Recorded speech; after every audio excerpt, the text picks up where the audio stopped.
가운데. 네. 한 분 한 분 꼭 눈에 담아서 평생을 기억하도록 하겠습니다. 아이고 죄송해요.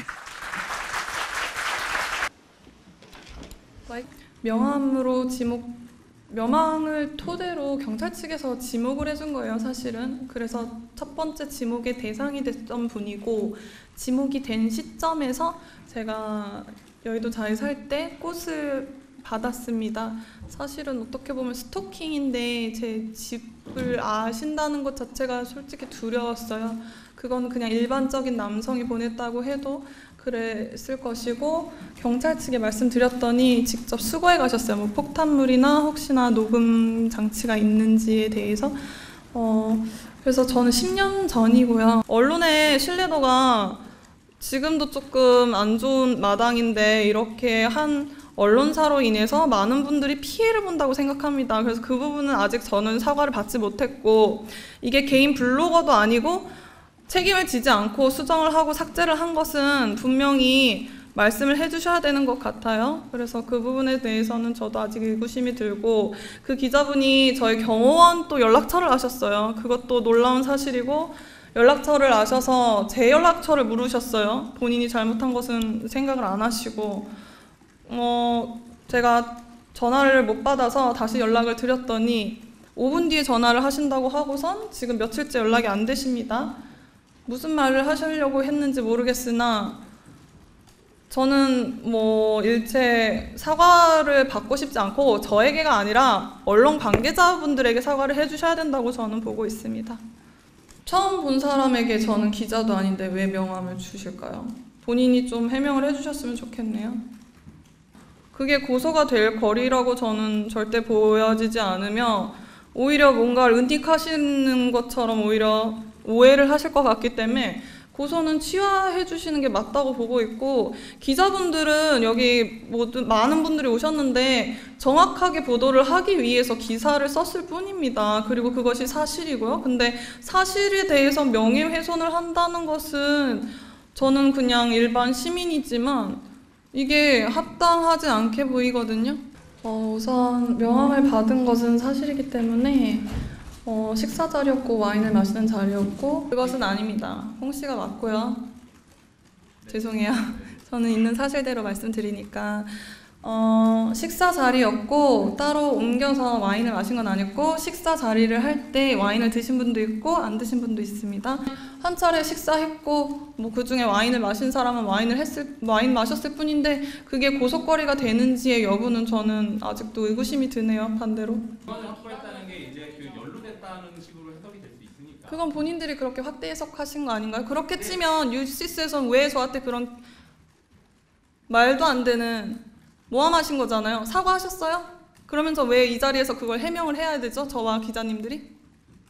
이 부분은 확실하게 좀 넘어가야 될 부분인 것 같아요. 그럼 본인들이 먼저 확실하게 먼저 쓰셨어야죠. 저한테 뭐 하셨어요? 지금까지 뭐 하시는 거예요? 장난하세요? 제가 웃으세요? 쓸 수 있을지가 아니라 쓰면 안 되죠. 제 인터뷰를 하셨나요? 아니잖아요. 사실 폭로는 뉴시스에서 시작했고요. 인정하시나요? 기자분이 기사를 쓰셨어요. 그리고 뉴시스에서도 기사를 쓰셨죠. 저는 수정을 요구했고 수정하고 삭제하셨습니다. 같은 방법으로 수정을 하셨고, 수정한 것에 대해서 왜 수정했냐고 반박하시고 명예훼손을 거셨어요. 저도 동일하게 뉴시스에 명예훼손 걸 겁니다. 말씀 맞아요. 그냥 밥자리였고 밥을 먹는 식사 자리에서 누군가는 와인을 마셨어요. 그것은 문제가 안 됩니다. 하지만 왜 저에게 꽃을 보내셔서 제가 있는 집을 굳이 수소문하셔서 겁을 주느냐, 왜 꽃을 보내셨을까요? 그 부분에 대해서는 저도 듣고 싶습니다. 윤주호가 절대 선인가라고 기사를 쓰셨죠. 뭐라고 말씀을 드려야 될지 모르겠네요. 재수사가 착수가 됐으니까 그 부분에 대해서는 그러면 재수사 받으시면 되겠네요. 본인이 오셔서 해명을 해주시면 되겠네요. 저는 16번 다 했고요. 조사를 몇 번 받으셨나요? 홍 씨가? 오셔서 조사 받은 걸로 알고 있는데. 그 부분에 대해서는 홍 씨가 짚고 본인이 인터뷰를 해주셔야지 왜 그거를 저에게 물으시는 건지 저는 납득이 안 되네요.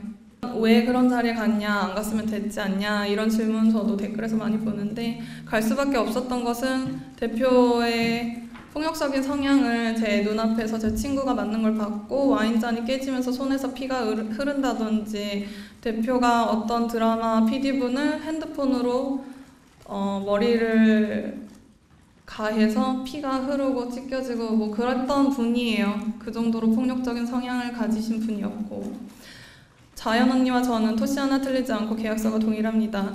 계약금은 300만 원, 위약금은 1억 원이에요. 지금도 저에겐 굉장히 큰 돈이라고 생각하고 있고 행사 이벤트에 갑과 을로서의 관계가 이행을 하지 않을 시에 1억 원이라는 금액을 저희는 지불하게 돼 있습니다. 또 대표의 폭력적인 성향, 또 저는 몇 개월밖에 그 회사에 안 있었지만 말씀해 주셨던 것처럼 제가 굳이 그런 자리에 가야 되는 이유에 대해서 전혀 납득이 안 됐어요. 그랬기 때문에 위약금을 지불을 하고 나오기까지의 과정 또한 험난했습니다. 항상 매일매일 한 달 넘게 회사에 가서 앞으로 연기하고 싶지 않습니다. 공부하겠습니다. 라고 설득을 했어야 했고 반성문까지 썼었고 그래서 그런 노력을 저나 언니나 했었어요. 그 부분을 좀 알아주셨으면 감사하겠습니다.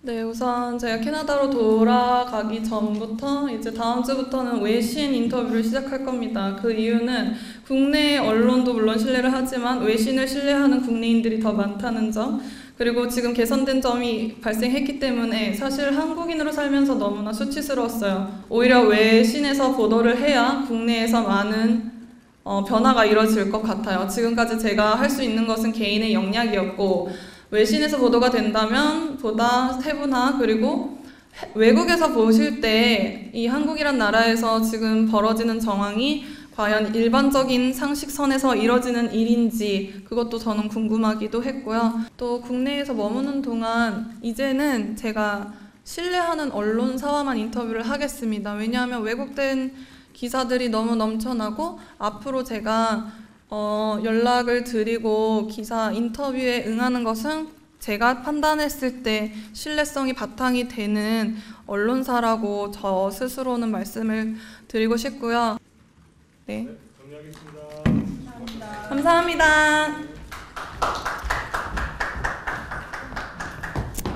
이거 마이크.